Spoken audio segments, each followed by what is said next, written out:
Welcome back to Monday. Welcome back to Monday. Welcome back to Monday. Today is wrestling theories. This is the show where I talk about my wrestling theories and we get into some crazy wacky stuff. I have to discuss this because Hell in a Cell was last night. Before I get in a rant about the ending, y'all know that it's coming. I do have to give the females the props for giving this show any leg to stand on at all. My favorite match, hands down, Becky and Sasha.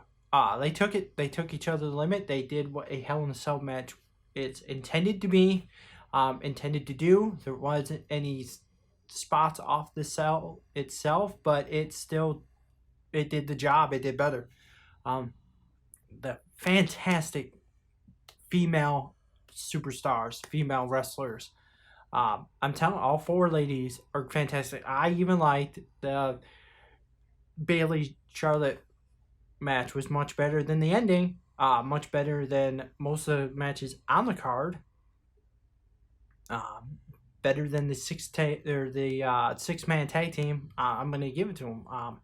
I know some people are mad that Charlotte is now the champion. I'm not one of those people. I happen to like Charlotte Flair. She is great on the mic. She is a fantastic worker. So is Bailey. I'm not taking anything away from her. Watching Bailey snap and what's going to happen next has me intrigued. I am super intrigued. One of the complaints we've had was that Bailey's not the intensity, not the same Bailey she was in NXT. That's not her fault. That is WWE writing, and that showed last night. What in the ever-loving fudge knockers? I understand. I'm gonna do devil's advocate. I'm gonna tell you my take on it. It sucked. Way to drop the ball. You had fans. See, I'm so upset. I'm making words up. Fans chanting AEW and booing. They all knew it was coming. I knew it was coming. I was yelling at the TV. There is no disqualification. I'm going to have to give the X-Pac. What? There's no disqualification in a Hell in a Cell match. You're going to really... See, if you watch my earlier podcast about WWE thinking that WWE fans are stupid and don't remember anything, ref didn't stop the match when Mick Foley went off the top of the Hell in a Cell through the announce table. Ref didn't stop the match when Mick Foley was genuinely knocked the fuck out. There was a spot on top of the cell.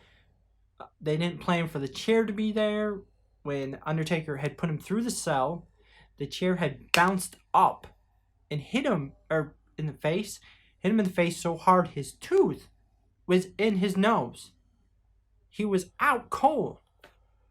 They didn't stop the match. Didn't disqualify the Undertaker. And we are expecting to think that just because Seth Rollins was piling stuff on top of, the announcers made it way worse sounding. I hate to be the people watching live. For starters, the whole match was in red. But the announcers made it sound like he was bashing his face in. There was no blood. There was no caving in. His mask didn't even get ruined. Oh, my Lord.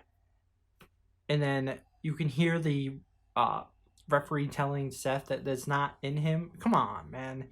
He once stabbed his buddies in the back. It's in him. You could have ended it so many other ways. I'm going to have to give credit to Cultaholic. They came up with a good way. Ross said to destroy the cell. Have the Fiend snap and just destroy the cell.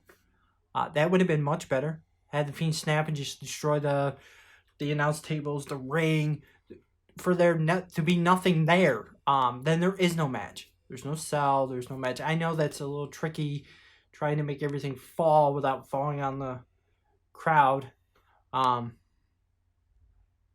You could have made it done. Could have made tearaway spots in the cell, I guess.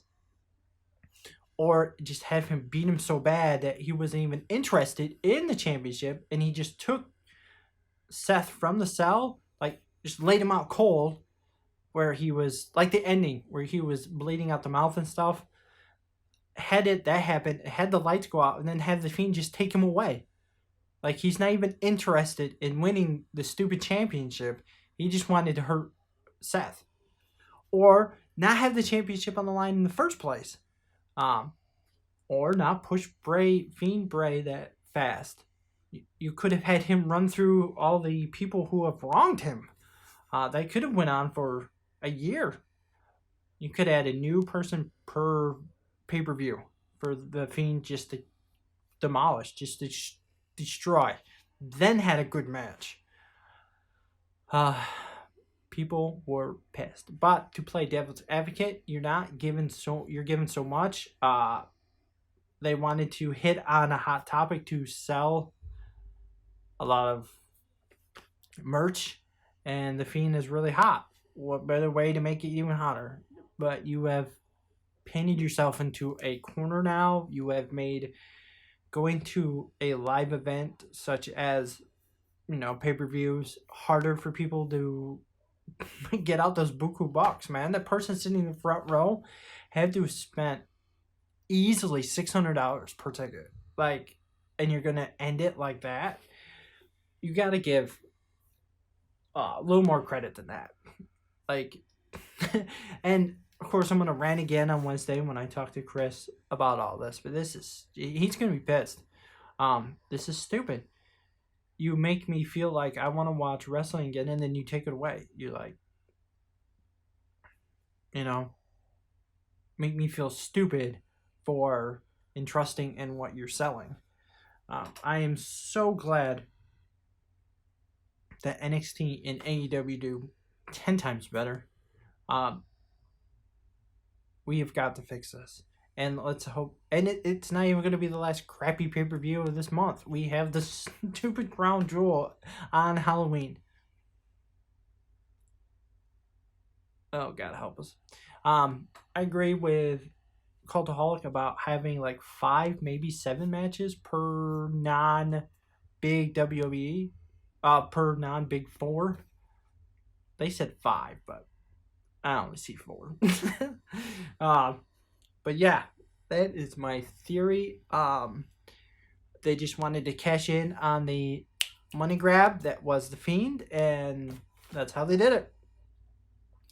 That is my theory. Turn in next Monday. I'll have a different theory and a different thing to bitch about. Till then, much love. JD, out.